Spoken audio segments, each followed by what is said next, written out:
सिर्फ सत्ता दिखाई दे रही है, बस इसके अलावा कुछ भी नहीं।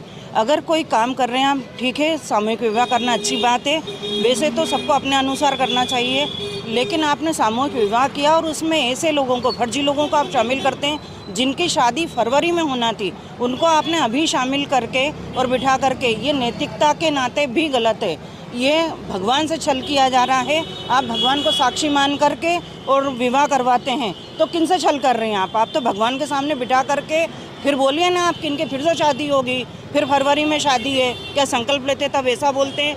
यानी कि जो सत्ता पक्ष सनातन धर्म की बात करता है, वही सनातन धर्म की धज्जियां उड़ा रहा है सामूहिक विवाह के माध्यम से। और आपका हो जाए। देखिए क्या है कि ये जो मालवा है, मध्य प्रदेश है और हिंदुस्तान, यहाँ पग पग पर 10, 5, 15, 20, 25 किलोमीटर में भी अपने रीति रिवाज, चाहे वो शादी संबंधी हों, चाहे धार्मिक त्योहारों संबंधी हों, चाहे अपनी अन्य परंपराएं हों, बदलती रहती है। कोई आवश्यक नहीं कि नागदा में जिस पद्धति के साथ विवाह संपन्न कराया जा रहा था, सामूहिक विवाह, उसको सारे लोग मानने वाले हों। मेरे को भी वो मिले थे जब प्रोसेसन चालू किया था, उन्होंने मुझसे कहा था कि हम केवल वरमाला डालेंगे। मैंने कहा अच्छी बात है, मुझे अगर ये पता होता कि इसमें का विषय बनेगा तो उनको बैठने के लिए नहीं कहते, हम तो पहले से ही उनको अलग से ही बिठा के रखते हैं। ऐसा कोई विषय नहीं। जैसे मैं आपको बताऊं, मान लीजिए पहले तो जिले भर का रहता था, जिले की लड़की होती थी, अब तो मध्य प्रदेश भर की कहीं की भी लड़की हो सकती है। मान लो कोई झाबुआ की या आदिवासी अंचल की कोई बहन आ गई, बिटिया आ गई, वो इस पद्धति से विवाह नहीं करना चाहते होंगे, तो भाई उनने आवेदन किया है, उनके आवेदन पर जांच पड़ताल हुई है, वो पात्र पाए गए हैं, कोई आवश्यक नहीं कि वो इस रीति रिवाज से शादी करें।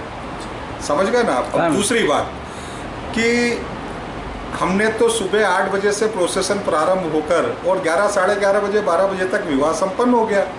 अब ऐसा नहीं है कि लोग इतने में ही अपने सारे अनुष्ठान और सारे पूजन और सारे विधि विधान कर लेंगे। गणेश पूजन घर पर किया होगा, माता पूजन घर पर किया होगा, मामेरा इत्यादि घर पर किया होगा, तो लोग शासन की इस योजना को लाभ लेते हैं जो इस पद्धति से, जिनकी अंतरात्मा स्वीकार करती है। जैसे मान लीजिए एक मुस्लिम जोड़ा भी था, उसने आया, उन्होंने यहीं पर अपना निकाह का कार्यक्रम कबूल किया। मान लो यहाँ पर उसकी एक अकेले की व्यवस्था नहीं हो पाती तो वो यहाँ शामिल होते, पर व्यवस्था अपने घर पर भी कबूल किया जा सकता था।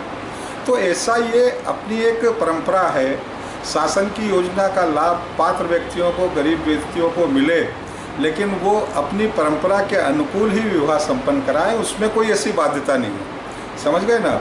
तो इतना ही मुझे कहना है इस मामले में। ये कोई ऐसा विषय नहीं है कि तुमने मांग क्यों नहीं भरी, तुमने पूजन क्यों नहीं किया, तुमने ये क्यों नहीं किया, ये कोई विषय नहीं है। ये व्यक्ति की अपनी स्वतंत्रता है।